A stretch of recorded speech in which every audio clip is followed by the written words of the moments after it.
마가복음 1장 1절은 이렇게 시작합니다. 하나님의 아들 예수 그리스도의 복음의 시작이라.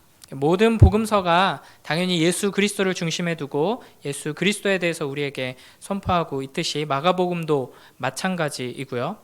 마가복음은 이렇게 예수 그리스도께서 하나님의 아들이시고 예수 그리스도로부터 복음이 시작되었음을 선포하면서 시작되어서 특별히 하나님 나라에 대해서 그리고 그 하나님 나라를 이루어가는 제자도에 대해서 이야기하는 책이라고 할 수 있습니다. 예수님께서는 그래서 하나님 나라의 복음을 선포하신 후에 제자들을 부르시죠. 그리고 이 제자들을 통해서 임하게 될 하나님의 나라에 대해서 가르치시고 이 예수님의 사역을 통해 하나님의 나라가 무엇인지 보여주시며 제자들로 하여금 그 사역에 동참하며 하나님의 나라를 세워가도록 이렇게 훈련시키십니다. 그런데 다른 복음서에서도 마찬가지이듯이 이 마가복음을 통해서 확인하게 되는 이 땅에 하나님의 나라를 세우도록 부름받는 제자들의 모습은 능력 있고 지혜롭고 또 선하고 신실하고 헌신적이고 특별히 믿음으로 무장된 이런 사람들이 아니라는 것을 우리가 계속 확인하게 되죠. 무엇보다도 예수님께서 계속 하나님의 나라에 대해서 가르쳐 주심에도 불구하고 하나님의 그 말씀을 깨닫지 못합니다. 예수님이 누구신지 특별히 그 예수님의 십자가와 부활에 대해서 전혀 이해하지 못하고 받아들이지 못하는 모습을 보게 되죠. 결국에는 예수님께서 체포당하시자 제자들은 두려워서 도망합니다. 유다는 배신했고요. 베드로는 예수님을 3번이나 부인합니다. 그래서 이 마가복음을 통해서 우리가 확인하게 되는 것은 예수님께서는 끝까지 신실하셨지만 제자들은 믿음이 없다 하는 것입니다. 또 예수님께서는 인내하시지만 제자들은 무너지고 도망쳐 버리는 것이죠. 이런 의미에서 마가복음에서 등장하는 제자들은 오히려 제자라면 이렇게 하면 안 돼라는 것을 보여주는 반면교사의 역할을 한다고 볼 수 있습니다. 그러다 보니까 예수님께 혼나는 장면이 많이 등장하죠. 마가복음 4장에 주님께서 광풍을 잠잠케 하신 후에 40절 41절 보시면 이에 제자들에게 이르시되 어찌하여 이렇게 무서워하느냐 너희가 어찌 믿음이 없느냐 하시니 저희가 심히 두려워하여 이렇게 나오고요. 마가복음 6장에 보면 예수님께서 물 위로 걸어오신 후에 52절에 이는 저희가 그 떡 떼시던 일을 깨닫지 못하고 도리어 그 마음이 둔하여졌음이로라 이렇게 되어 있습니다. 또 9장 19절에 변화산 사건 이후에 귀신 들린 아들 좀 고쳐달라고 찾아왔는데 예수님 안 계셔서 제자들에게 부탁했지만 제자들은 마땅히 예수님의 제자라면 그 당시에 제자라는 개념이 그랬거든요. 선생님이 하시는 일을 똑같이 따라하면서 선생님이 없을 때는 그 선생님의 역할을 하는 게 제자인데 이미 제자로 부름 받으면서 예수님께 능력을 받았고 또 실습도 했죠. 그래서 귀신도 쫓아내고 다 했음에도 실패합니다. 그래서 예수님께서 9장 19절에 믿음이 없는 세대여 내가 얼마나 너희와 함께 있으며 얼마나 너희에게 참으리오 라고 말씀하십니다. 그러니까 제자들의 무능과 불신앙, 연약함이 예수님의 신실하심과 능력과 계속해서 대조되고요. 제자들의 이 메시아에 대한 잘못된 이해와 기대가 예수님께서 계속해서 말씀하시는 십자가와 부활 그리고 계속해서 걸어가시는 그 십자가의 길과 충돌하는 것이 이 마가복음의 큰 맥락이라고 할 수 있습니다. 마가복음이 이렇게 제자들의 불신앙과 무능, 연약함, 실패들을 반복적으로 보여주는 것은 누군가가 이제 제자들을 음해하기 위해서 기록해 놓은 것이 아니라 사실은 이 마가복음은 베드로의 통역관이라고 불리던 이제 베드로의 동역자이며 제자인 마가가 기록한 것이죠. 그러니까 베드로의 자기 고백, 제자들의 자기 고백이라고 할 수 있습니다. 그리고 사실 마가도 이런 비슷한 사람이었습니다.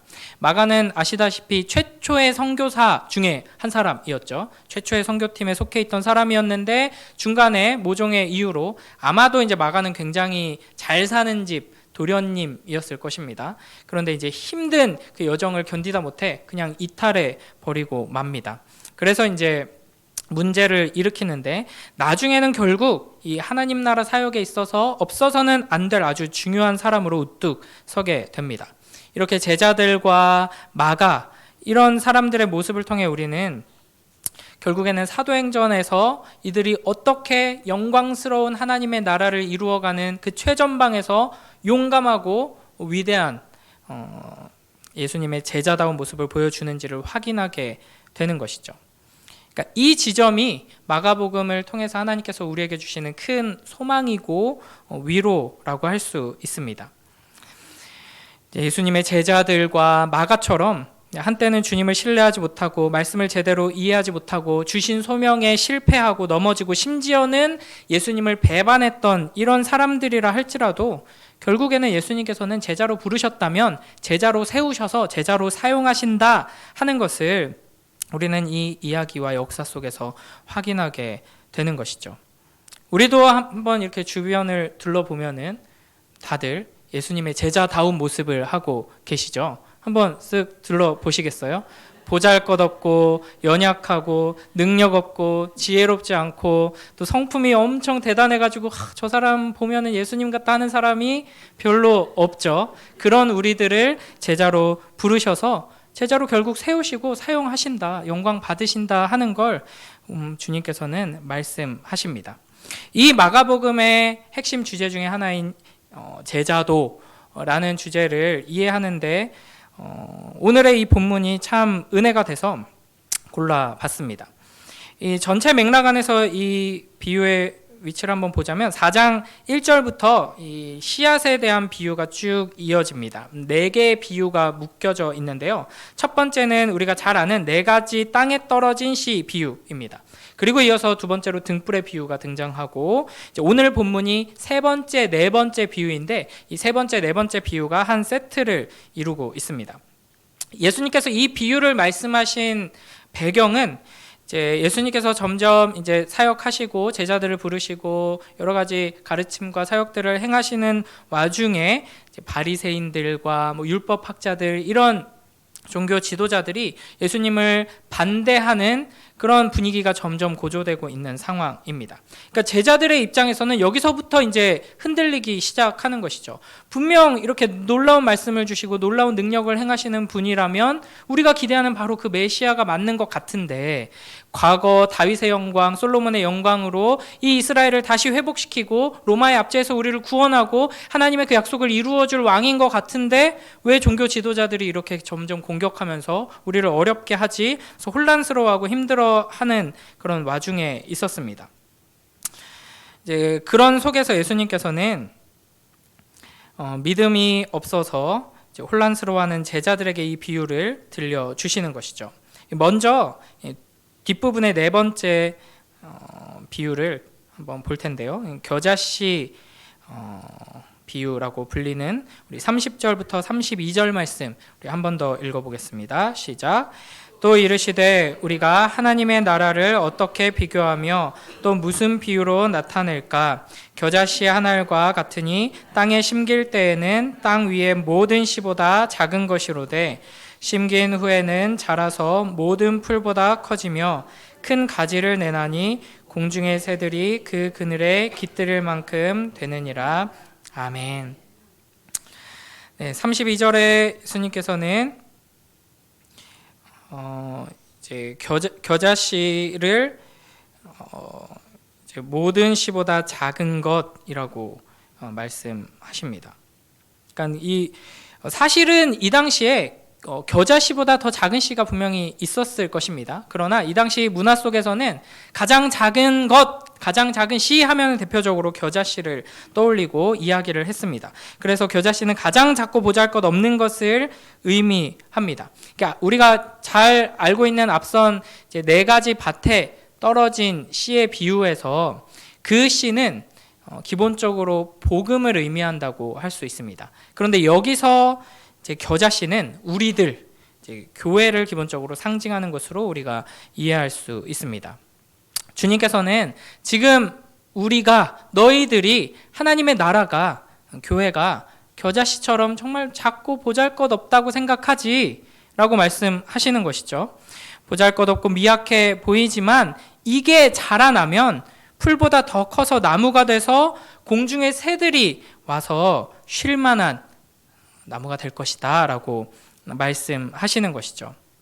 그래서 사실 이제 겨자씨를 심으면 나무가 되지는 않습니다. 이제 학술적으로 관목에 속해서 쉽게 말하면 풀 같은 건데, 예수님께서는 과장법을 사용해서 이 작은 겨자씨를 심으면 나무가 된다라고 말씀하시는데, 여기서 새들이 깃드는 큰 나무는 구약의 맥락에서 제국을 상징합니다. 그래서 에스겔 17장 22절 23절을 보면 이렇게 말씀하시는데요. 주 여호와께서 이같이 말씀하시되 내가 백향목 꼭대기에서 높은 가지를 꺾어다가 심으리라. 내가 그 높은 새 가지 끝에서 연한 가지를 꺾어 높고 우뚝 솟은 산에 심되 이스라엘 높은 산에 심으리니 그 가지가 무성하고 열매를 맺어서 아름다운 백향목이 될 것이요 각종 새가 그 아래에 깃들이며 그 가지 그늘에 살리라. 아멘. 그래서 에스겔 선지자는 이 바벨론의 포로로 잡혀온 이제 이스라엘 백성들, 유대 백성들에게 이제 이 말을, 하나님의 말씀을 전하는 건데요. 이제 너희가 마치 불에 타다가 남은 포도나무 같아서 이제는 소망이 없어 보이고 아무짝에도 쓸모없고 그렇다. 하지만 하나님께서 백향목 꼭대기에서 높은 가지를 꺾어서 이스라엘 높은 산에 심으실 것이고 그 가지는 이제 무성하고 아름다운 열매를 맺어서 백향목이 되어서 많은 새들이 몰려들게 될 것이다 라고 전하는 것이죠. 그러니까 이 좌절과 절망에 휩싸여 있는 이스라엘 백성들에게 하나님께서 회복시켜 주실 것이라는, 그리고 단순히 그냥 회복이 아니라 영광스럽게 회복될 것을 약속해 주시는 말씀인 것이죠. 이런 이미지가 다니엘 4장의 느부갓네살의 꿈에서도 새들이 깃들이는 큰 나무가 등장해서 제국에 대한 상징으로 사용되고 있습니다. 그러니까 하나님의 나라가 지금은 힘이 없어 보이고 아무런 영향력이 없어 보이지만 더 나아가서 바벨론의 포로로 잡혀가 있는 이스라엘 백성들처럼, 이제 바벨론의 포로로 잡혀가 있는 이스라엘 백성들의 상황은 단순히 큰 어려움을 맞이했다가 아니라 신명기에서 하나님께서 이스라엘과 언약을 맺으실 때 축복과 저주의 언약을 맺으시죠. 그래서 너희가 순종하면, 내 언약 안에 있으면 이런 축복을 나가도 들어가도 복을 누리게 될 것이다. 농사가 잘 되고 먹을 거 걱정 없을 것이다. 아무도 쳐들어오지 못할 것이다 하시는데, 너희가 내 약속을 지키지 않고 우상 숭배하고 내 말을 어기면은 내가 너희를 칠 것이다. 그러면 정신 차리고 돌아와야 되는데, 그래도 정신 안 차리면은 전염병이 오고 이방이 쳐들어오고 다 망하고 막 이렇게 말씀을 하시고, 마지막에 그래도 정신 안 차리면 마지막에는 너희 약속의 땅에 더 이상 내가 둘 수 없으니까 쫓아낼 것이다. 포로로 잡혀갈 것이다 라고 약속하셨어요. 그 마지막 저주까지 당한 게 포로 상황이기 때문에 더 이상 이제 양심이 있다면 하나님 잘못했어요 라고 할 수 있는 상황이 아니죠. 이제 끝난 거예요, 언약이. 그럼에도 하나님께서는 계속 선지자들을 보내시고 다니엘 같은 사람들에게 하나님은 여전히 언약에 신실하시다는 걸, 그럼에도 불구하고 염치 없어도 되니까 회개하라고 말씀하시지만 어쨌든 지금 언약의 마지막 저주에까지 있는 상황. 그러니까 포도나무가 그냥 시들었어요 정도가 아니라 불타버렸어요. 그러니까 어떻게 생명이 회복되겠어요? 이런 상황 속에서도 하나님께서는 회복시키셔서 세우셔서 영광스럽게 하신다. 하나님의 나라는 결국 온 세상 모든 만물들을 이제 포가르는 큰 나무가 될 것이다 라고 말씀하시는 것이죠. 이걸 우리는 우리에게 이제 적용할 수 있어야 할 것입니다. 예수 그리스도의 몸된 교회가 지금 우리 눈에는 작고 초라해 보일 때가 많이 있죠. 그리고 지금 이런 모습으로 뭘 할 수 있겠느냐라는 이제 패배감에 빠질 때가 많이 있습니다. 그러나 하나님께서는 언제나 신실하게 일하고 계십니다. 하나님의 눈으로, 믿음의 눈으로 우리가 볼 때 우리는 이 겨자씨와 같은 교회를 통해 하나님께서 이루실 큰 나무를 볼 수 있어야 하는 것이죠. 실제로 이스라엘과 유다의 역사가 그러했고요. 예수님께서 행하신 일이 이런 방식이었죠. 예수님께서 처음 이 땅에 심겨지실 때, 이 땅에 오실 때, 성육신 하실 때, 터미네이터 영화 아시는지 모르겠지만 고등부 애들은 잘 모르더라고요. 이제 시대가 지나서 터미네이터가 등장할 때 알몸에 거구의 근육질 남자로 전기가 지지직하면서 등장하죠. 또 뭐 요즘 유행하는 수많은 슈퍼히어로들이 처음 등장할 때 사람들에게 전율을 끼칠 만한 하늘에서 망치를 들고 번개와 함께 온다든지 수많은 군대와 함께 온다든지 예수님께서는 그 영광스러운 하나님의 나라를 세우시는 왕으로 오셨지만 그런 모습으로 오지 않으시고 작은 겨자씨와 같이 작은 아기로 말구유에 누우셨습니다. 그리고는 무럭무럭 자라시면서 특별해지신 것이 아니라 볼품없는 모습이셨죠. 그리고는 십자가에 달려 죽으셨습니다. 그러니까 그걸 인간적인 눈으로 보면 초라한 시작에 결국에는 실패인 것처럼 보이지만 그걸 통해 하나님께서는 영원한 승리를 이루신 것이죠. 그러니까 우리에게 행하시는 일이 이와 같은 방식을 거치신다는 것을 우리가 항상 이해해야 합니다. 기억해야 하는 것이죠. 지금 당장 우리 눈앞에는 우리가 승리할 것이다 라고 할 만한 증거가 전혀 없고 오히려 하나님께서 지금 우리와 함께 일하신다는 증거가 보이지 않는다고 할지라도 하나님께서 신실하게 일하고 계신다는 것을 말씀대로 이루실 것이라는 것을 우리는 믿음으로 붙들고 나아가야 할 것입니다.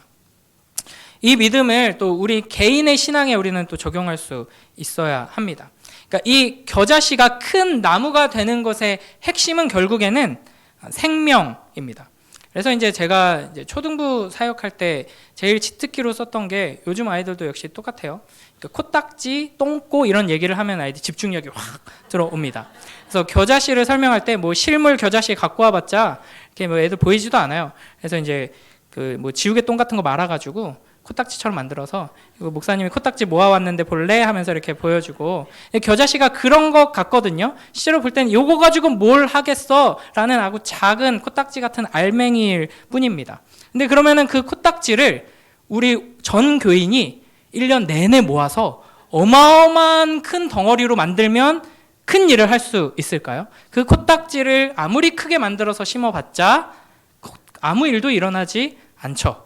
코딱지로 뭘 하겠어? 비싼 보석이나 단단한 볼링공이나 이런 걸 사가지고 모아서 땅에 묻으면 아무 일도 일어나지 않죠.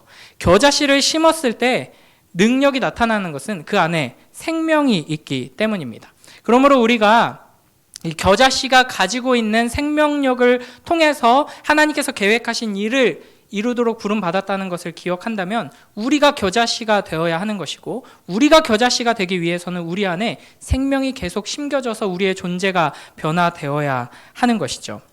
우리가 비록 겉모습은 우리 인간적인 시각으로 세상의 눈으로 볼 때는 보잘것없어 보이지만 우리 안에 예수 그리스도의 생명의 씨가 심겨져서 그 생명의 복음이 우리 심령 안에서부터 작동하기 시작한다면 우리를 통해 하나님께서는 이 세상에 하나님의 나라를 이루어 가실 것입니다.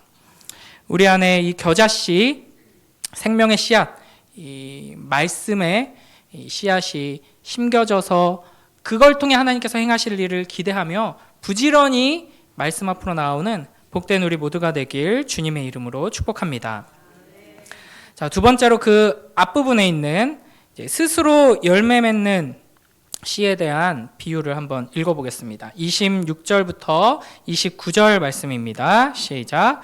또 이르시되 하나님의 나라는 사람이 씨를 땅에 뿌림과 같으니 그가 밤낮 자고 깨고 하는 중에 씨가 나서 자라되 어떻게 그리 되는지를 알지 못하느니라.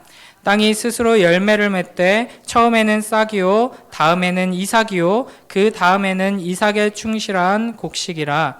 열매가 익으면 곧 낫을 되나니 이는 추수 때가 이르렀음이라. 아멘.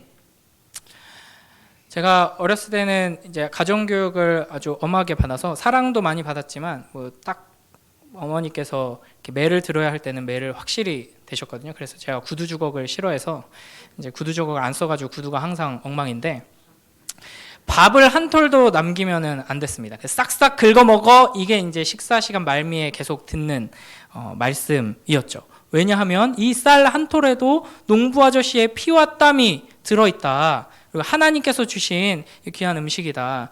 그리고 이제 무럭무럭 커야 되니까 싹싹 긁어 먹어라. 이렇게 하십니다. 그래서 그 귀한 가르침을 받아서 저희 아들들에게도 이제 그렇게 가르치는데 저희 둘째는 막 밥풀을 보면서 피 없는데 안 빨간데 이러고 막 땀 있으면 더러운 거 아니야 이러면서 막 어떻게든 안 먹으려고 그렇게 합니다. 근데 우리가 이제 그런 말 많이 들어보죠. 한 알의 쌀이 만들어지기 위해서는 이 농부 아저씨의 99번의 손길이 필요하다. 뭐 이런 이야기들을 많이 들어왔습니다. 그러나 제 아무리 숙련되고 성실하고 능력이 대단한 농부라고 할지라도 다시 이제 겨자씨의 비유를 생각해 보면은 원천적으로 생명이 없는 무언가를 심어서는 아무 일도 이룰 수 없다 하는 것이죠. 그러니까 결국 이제 농부의 그 엄청난 수고조차도 곡식 스스로의 생명력으로 자라가는 것에 보조적인 역할을 할 뿐이다 하는 것입니다. 그래서 이 예수님의 비유의 말씀을 보면 농부가 알곡을 추수해 드리는 과정에 대해서 이야기를 하시면서 거기에서 결국 결정적인 요소는 이제 농부의 어떤 노력이 아니라 씨앗의 생명력인 것이죠. 그래서 27절을 보면 그가 밤낮 자고 깨고 하는 중에 씨가 나서 자라되 어떻게 그리 되는지를 알지 못하느니라 라고 말씀하십니다.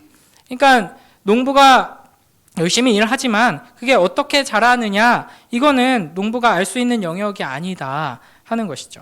그러니까 우리가 어린아이들, 뭐 조카들이나 뭐 손주들 아니면은 뭐 지인들의 자녀들 이렇게 오랜만에 몇 년 만에 몇 달 만에 보면 언제 이렇게 많이 컸어 이렇게 이야기를 하잖아요. 그런 것처럼, 그리고 이번 특세 때 그 명연기 중에 하나가 이제 풍년 때 뭐 자고 일어나기만 해도 쑥쑥 자란다니까 하는 명대사가 있었거든요. 이제 그런 것처럼 그러니까 사실은 이 생명이 가진 능력으로 쑥쑥 자라게 되는 것이죠. 그래서 28절에서도 땅이 스스로 열매를 맺되라고 말씀하십니다. 그러니까 땅이 열매를 맺는 것은 사람의 능력을 통해 되는 게 아니라는 의미인 것이죠. 그러므로 이 비유를 통해 하나님께서 우리에게 주시는 메시지는 하나님 나라의 확장, 성장은 하나님의 능력으로 하나님께서 하시는 일이다 하는 것이죠. 물론 우리가 열심히 교회를 섬기고 서로 사랑하고 전도하고 봉사하고 헌신하고 한다고 하지만 그 능력으로 되는 게 아니라 그걸 사용하셔서 하나님께서 하나님의 능력으로 행하신다 하는 것을 우리가 항상 기억해야 하는 것입니다. 이 하나님의 나라가 처음에는 겨자씨같이 미약했지만 결국에는 자고 깼을 뿐인데 이렇게 확장되고 성장하고 놀라운 영광으로 드러나는 것이 이제 신약의 역사 속에서 또 교회사 속에서 계속해서 드러나게 됩니다. 12 제자들도 마가복음에서는 이렇게 계속 반복적으로 연약한 모습, 실패하는 모습만 보여줬다면 사도행전에 가서는 이제 엄청난 모습들을 이제 보여주게 되죠. 성령께서 임하신 후에 한꺼번에 3,000명이 회심하고 그 이후에 또 5,000명이 들어오고 하면서 결국에는 로마 제국 전체를 흔들고 뒤덮는 이제 교회가 됩니다. 그러니까 이렇게 천국이 가난한 어부들, 별로 주목받을 거리가 없는 평범 이하의 사람들을 통해서 이제 그 심령 안에서부터 자라기 시작해서 온 세계를 뒤덮는 것을 우리가 확인하게 되는 것이죠.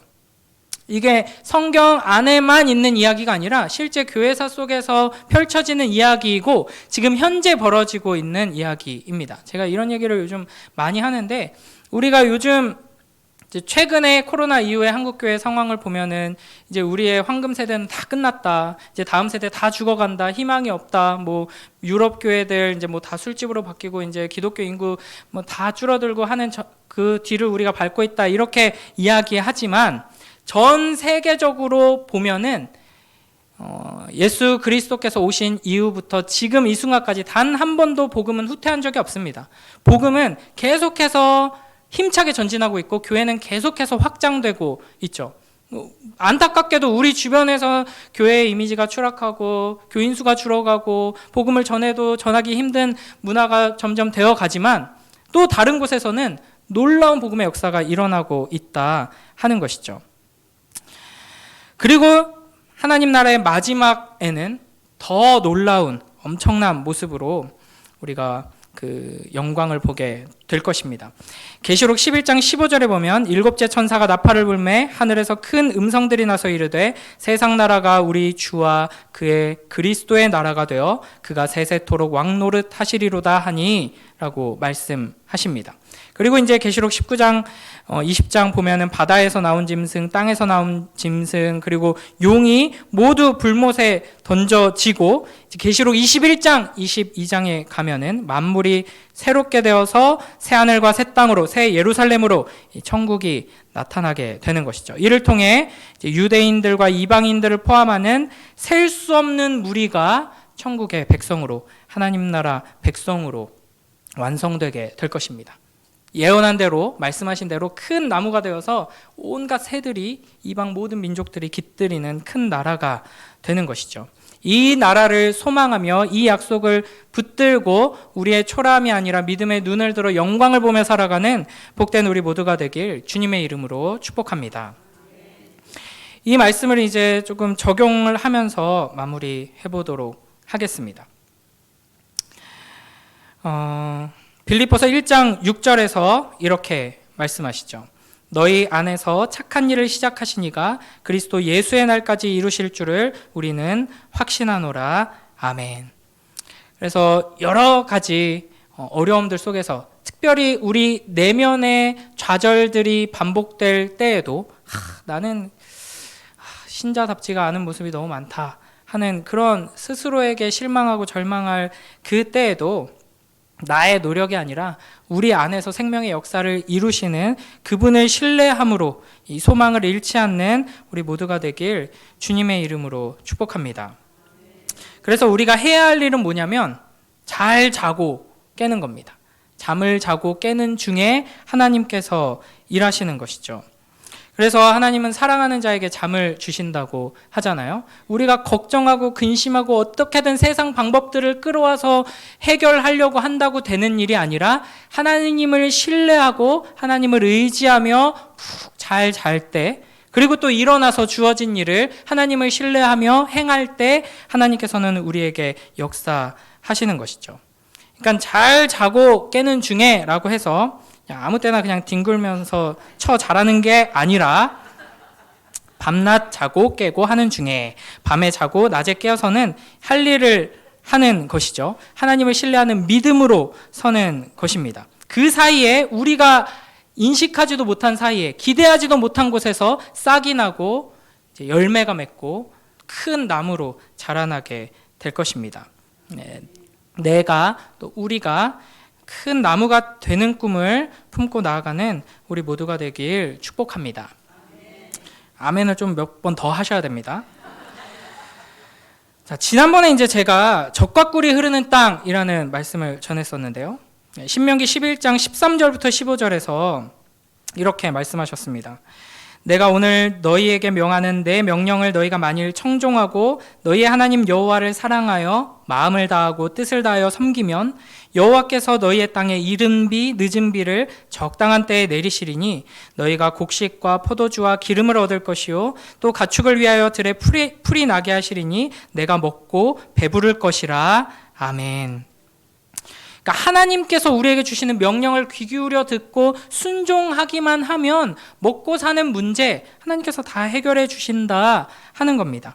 이른 비와 늦은 비가 와야지 우리가 농사를 잘 짓고 풍요롭게 살 수 있는데, 이른 비와 늦은 비 내가 책임져 줄 테니까 너희는 어떻게 하면 강수량을 조절할지, 어떻게 하면 물을 끌었을지 고민할 게 아니라 내가 뭔 말 하는지 귀 기울여 듣고 내 사랑 안에 거하면서 내 말에 순종하며 살아라 라는 것이죠.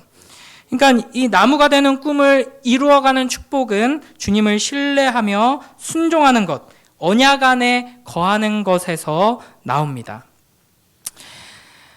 자녀들도 마찬가지죠. 그러니까 이제 저희 아들 둘도 뭐 밥을 잘 안 먹습니다.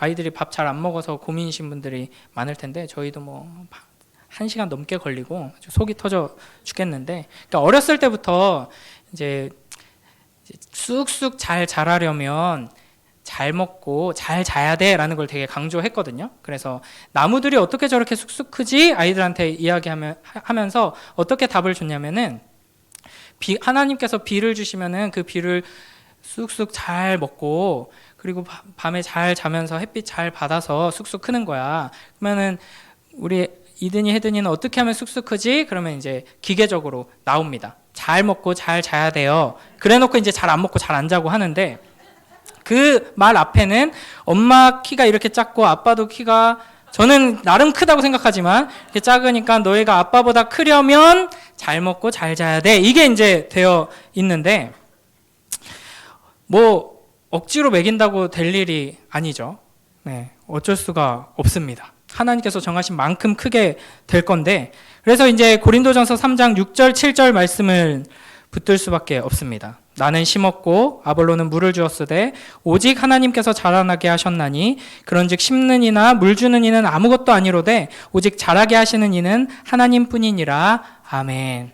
그래서 우리 자녀들이 비록 내 눈에는 이렇게 안 자라서 어쩌나 뭐 단순히 이제 키 문제가 아니라 그 마음이 그 믿음이 이렇게 안 자라면 어쩌나라고 걱정스러울 때가 많이 있습니다. 이렇게 안절부절하면서 살면은 자랄 수가 없습니다. 우리의 역할은 잘 자고 깨는 것이기 때문에 하나님께 맡기고 우리의 역할은 복음을 계속 전하는 것이죠. 물을 줘야 합니다. 우리 아이들에게 복음을 전해야 할 첫 번째 선교사들은 부모들이고 또 한 권속안에서 부모로 부름받은 우리들입니다. 그래서 우리의 자녀들에게 우리가 계속해서 복음을 전하고 하나님의 약속을 들려주고 하나님이 얼마나 우리를 사랑하시는지 하나님의 이야기들을 계속 들려주면서 하나님께 맡기고 잘 때는 안절부절해가지고 벌벌 떠는 게 아니라 푹 자고 훅 일어나고 우리의 가정에 우리의 삶에 어려움이 닥쳤을 때도 하나님께 간절히 기도하고 맡긴 다음에 밤에는 푹 자고 일어나고 이런 믿음의 모습을 보일 때 우리의 자녀들을 하나님께서 자라게 하실 줄 믿습니다. 그래서 우리 서로를 보면서 잘 잡시다 이렇게 인사하겠습니다. 잘 잡시다. 네, 설교 시간 말고 집에서 밤에 잘 잡시다. 네, 그래서 여러분 우리가 잘 자고 잘 일어남으로써 하나님께서 자라게 하시는 은혜와 축복을 풍성하게 누려서 어린 아이들을 오랜만에 만났을 때 언제 이렇게 많이 컸어? 라고 이야기를 듣는 것처럼 여러분이 오랜만에 만나는 가족이나 지인들 딱 만났을 때 언제 이렇게 늙으셨어요? 가 아니라 언제 이렇게 성장하셨어요? 라는 소리를 듣는 쉽지는 않을 거예요. 그러나 한 가지 확실한 건 우리 마지막에 천국에 갔을 때는 언제 이렇게 완성되셨어요, 권사님. 같이 신앙생활 할 때는 전혀 안 자르시더니 결국에는 나무가 되셨네요. 이렇게 될 거고 그걸 소망하면서 간절히 사모하면서 하나님 말씀을 붙드는 자들은 이 땅에서도 그런 성장을 맛보게 될 것입니다. 이제 나이가 60이 넘었다고 70이 넘었다고 80이 넘었다고 성장이 멈추는 게 아니라 그리스도인의 삶은 하나님 품에 안기기 직전까지 계속해서 성장하고 안기는 순간 완성되게 될 것입니다. 그래서 우리가 끝까지 성장하기를 소원하며 나아가는 복된 우리 모두가 되길 주님의 이름으로 축복합니다. 기도하겠습니다. 하나님 아버지 감사합니다. 우리의 심령 가운데 그 생명의 복음을 심어주시고 그 복음이 자라남으로 하나님을 보게 하시고 알게 하시고 예수 그리스도를 사랑하게 하시고 따르게 하셔서 우리로 하여금 예수 그리스도의 제자된 길을 영광스럽게 함께 걸어가게 하시니 감사합니다. 아버지 하나님 우리는 너무나도 부족하고 연약하지만 하나님께서 우리 안에 심겨주신 이 놀라운 복음이 이 생명이 우리 안에서 역사하여서 우리를 자라게 하고 완성할 것을 믿습니다. 아버지 하나님 예수님만큼 거룩하게 완성될 그날을 간절히 소원하며 사모하며 나아가오니 우리 안에 말씀으로 가득 채워주시고 사랑으로 자라날 수 있도록 축복하여 주시옵소서. 우리가 지금은 비록 작은 겨자씨 같지만 큰 나무가 되어서 많은 새들이 와서 쉬고 위로를 얻고 생명의 양식을 나누어 먹을 수 있는 그 귀한 역할을 감당할 수 있도록 우리를 축복하여 주시옵소서. 감사드리며 예수님 이름으로 기도드립니다. 아멘.